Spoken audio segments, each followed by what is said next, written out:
Hello everyone, it's Mastermind 1000 here, and for today's video, this is a video talking about villains. This video is called Top 10 Villains from Movies That Got What They Deserve.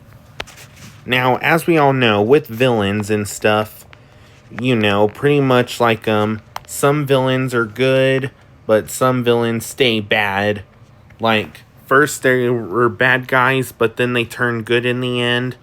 But then suddenly, some of them prefer to stay bad, and that's why some of them would get what they deserve. But anyways, yeah.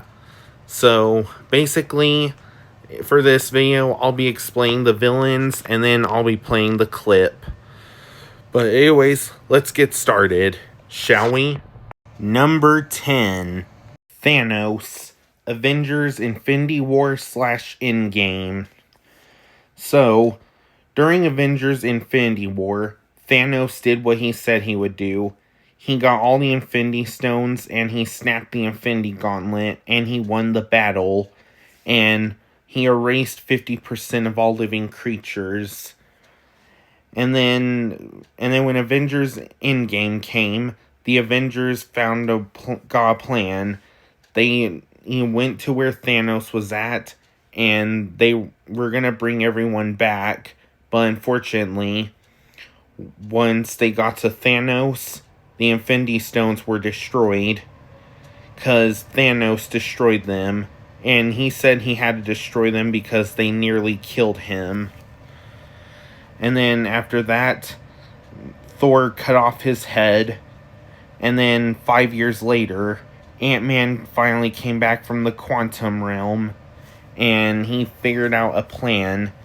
So with the quantum realm, they made a time machine so they can travel through time to get the Infinity Stones. But then unfortunately, Thanos from the past finds out. And then Thanos comes back from the past, and and the Avengers snap the Infinity Gauntlet that they created, and they finally bring back 50% of all living creatures that Thanos erased. And then they had to fight past Thanos. And then past Thanos was going to do what future Thanos did. But unfortunately, once Thanos snapped the gauntlet, it didn't work. Because Iron Man swiped the stones out of the gauntlet they created. And then he placed them on his hand. And he says he is Iron Man. Then snaps his fingers. And then after that, Thanos and all his henchmen turn to dust.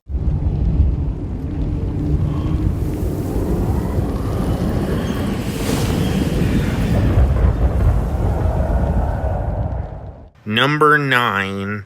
Everyone's least favorite Illumination villain, O'Hare, the Lorax. So, in this movie, the Lorax, the only thing O'Hare cared about was making money and selling air and keeping his town the way he wanted and letting there only be fake plants. He didn't care about how all the animals in the area where there were trees felt, or how the Onceler made a big mistake, or there being real plants on Earth. And plus, what doesn't make sense in the Lorax is, well, people drinking air. I mean, you can't really drink air. You can only breathe air. And that's all the O'Hare cares about, just selling air. But then in the end, he pretends to be nice. Like, he says the things that people are saying might be true. It could be time to start something new. But then in the end, he says to let the tree die. And then he asks if anyone's still with him, but nobody was with him. And in the end, Sai, the air delivery guy, called him a greedy dirtbag. His henchmen betrayed him and sent him flying out of town, never to be seen again. You greedy dirtbag!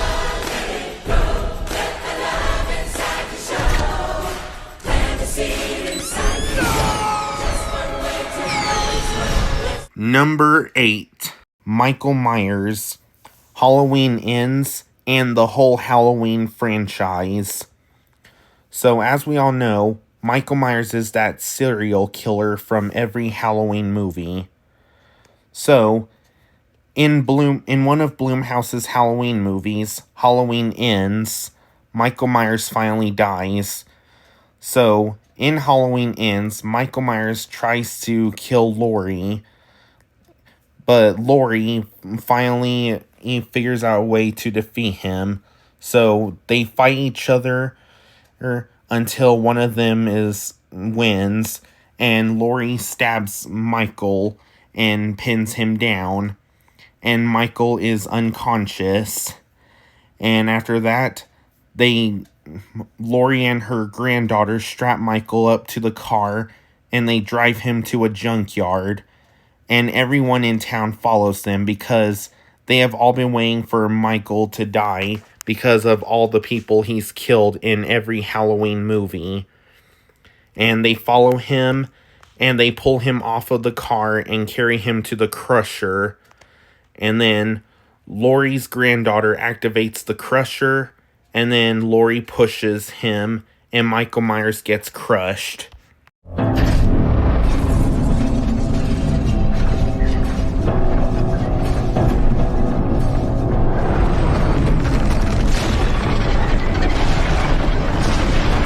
Number 7. William Afton, aka the Purple Guy, the Five Nights at Freddy's movie. So, as we all know, we finally got the Five Nights at Freddy's movie, and we've all been waiting for it, and the wait is finally over. And also, fun fact, if y'all love the live-action Scooby-Doo movies, welp, William Afton was played by the actor who played Shaggy in the live-action Scooby-Doo movies. So y'all know what does that mean? Zoinks! Like Scoob! Check it out! I'm the purple guy from Five Nights at Freddy's! Which means I'm the man behind the slaughter. Yeah, so, anyways, as we all know, yeah, as I mentioned, Shaggy from the live-action Scooby-Doo movies played William Afton. And, yeah, in this movie, just like with every Five Nights at Freddy's movie, William Afton dies from the spring lock suit. So, he, was dressed up as Springtrap, and he tried to kill Mike and Vanessa. But Mike's sister drew a picture of what happened in the past to show the animatronics what William Afton really did to them in the past. And then after that, Foxy, Freddy, Chica, and Bonnie turned against him, and the Springlock suit started crushing him. And then Michael Myers... No, sorry, not Michael. William Afton puts on his mask and says his final words, "I always come back." Then he puts his mask on, and the whole pizzeria collapses, and in the end, he becomes Springtrap. And yeah, that's just like in Five Nights at Freddy's 3. William Afton puts on the Springlock suit and becomes Springtrap, and then he says he always comes back.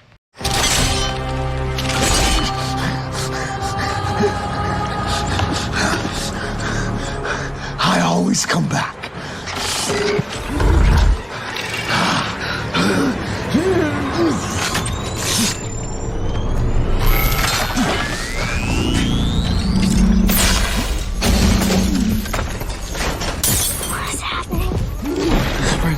Number 6.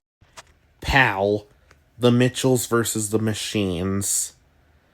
So, basically, The Mitchells vs. the Machines is a Netflix movie. And the villain in this movie is the talking phone named Pal. So, basically, the reason why Pal became the villain was because her creator was trying to replace her. But then she hacked her replacement, and made them work for her. And then after that, she decided to make a plan. She was going to send all humans on Earth to space. But then suddenly her plan fails and she didn't get to launch any humans to space. And because the Mitchells defeated her. So the Mitchells worked together to fight all her robots. And also, Katie Mitchell runs up to her and grabs her and tries throwing her in the water. And then Monchi the dog tries to eat her, but bounces off his face. And then she lands into a glass of water, and then she blows up. You idiot! No! Not a glass of water! You know what this reminds me of?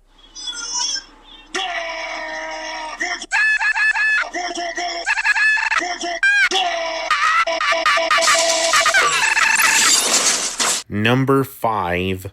The Autopilot, WALL-E. Now, in this movie, the WALL-E and Eve brought a plant from Earth, and they were going to use it to bring everyone back. But unfortunately, the Autopilot didn't want anybody going back to Earth. So, he tried to stop them, and then the captain got mad, and he had told the Autopilot that they were going home today. But unfortunately, the Autopilot turned evil, and the captain tried to fight the Autopilot, and he opened the hauling detector. But then the Autopilot used the hauling detector to crush WALL-E. But then, even while the captain was fat, he managed to stand up on his 2 feet and fight the Autopilot. And the Autopilot tried to tase him, but then the captain managed to reach his switch and switch him to manual. And then the captain told him that he was relieved of duty.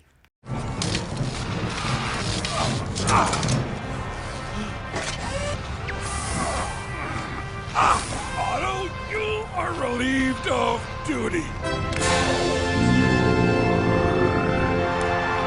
Number 4, The Diver, the SpongeBob movie. So, in the SpongeBob movie, SpongeBob and Patrick get caught by the diver, and the diver dehydrated them.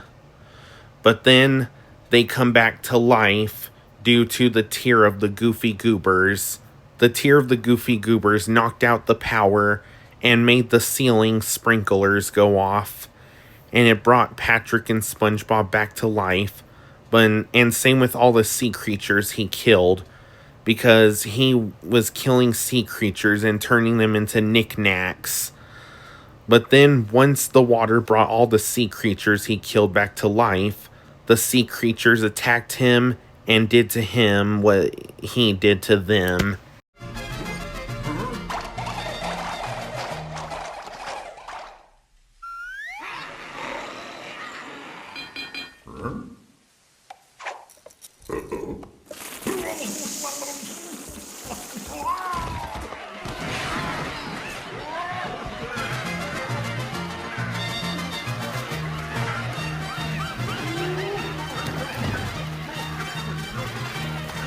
Number 3, Oogie Boogie, The Nightmare Before Christmas.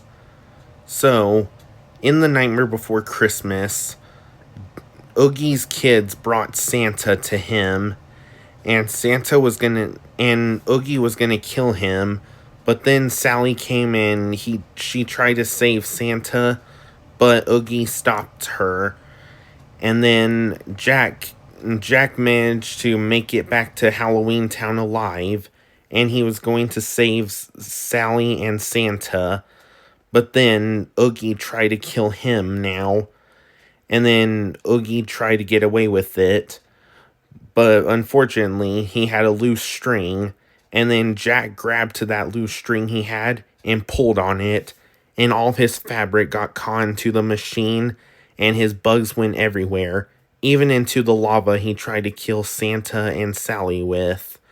And now all that was left of Oogie was him as a centipede. And then once he was a centipede, Santa just immediately stepped on him. Jack! How dare you treat my friends so shamefully! Now look what you've done! My bugs! My bugs! My bugs! My bugs!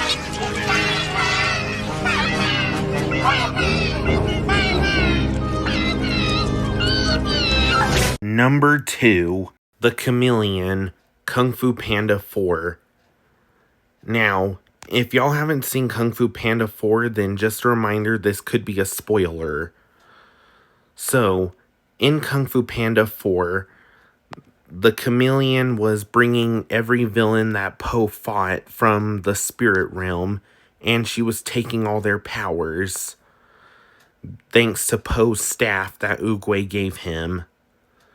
But then Po managed to defeat her, and Zen helped him, and Po used his staff to give all the villains he fought their powers back. And then they all bowed down to him and thanked him.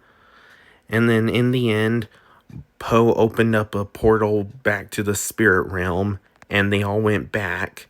And then Tai Lung took the Chameleon with him to punish her. And the Chameleon told Zen to do something, and Zen did nothing. And she said, "New rule, no one cares about your feelings."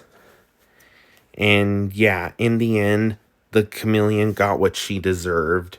And it was to be sent to the spirit realm, along with all the villains that Po fought. Do something! Third rule. No one's interested in your feelings.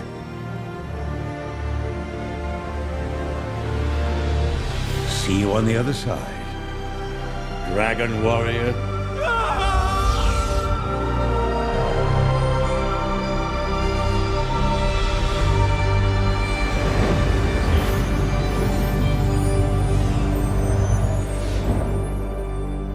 And finally, number 1, The High Evolutionary, Guardians of the Galaxy Volume 3.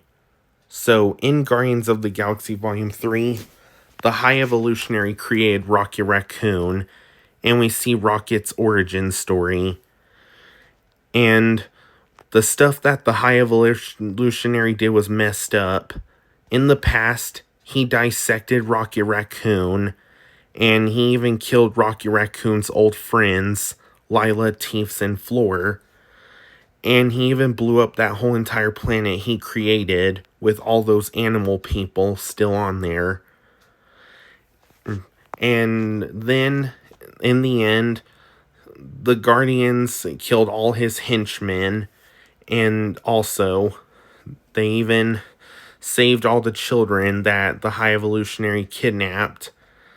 And then the High Evolutionary found Rocket and he was about to kill him. But then Rocket used his magnet boots and he told the High Evolutionary who he really is. And then he blasted him. And then the rest of the Guardians came and beat him up. And Gamora stabbed him and removed his mask. And now the High Evolutionary was too weak to fight now. And he says his last words, saying that all he wanted to do was to make things perfect. But Rocket tells him he didn't want to make things perfect. He just hated things the way they are. The name's Rocket. Rocket Raccoon.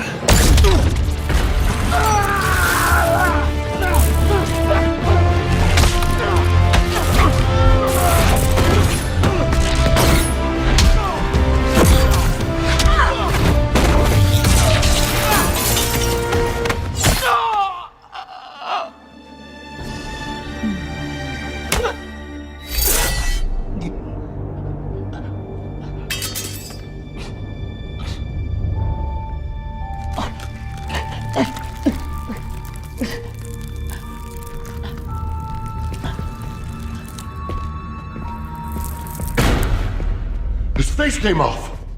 It's a mask. Look what you did to me. For what? All I wanted to do was to make things perfect. You didn't want to make things perfect.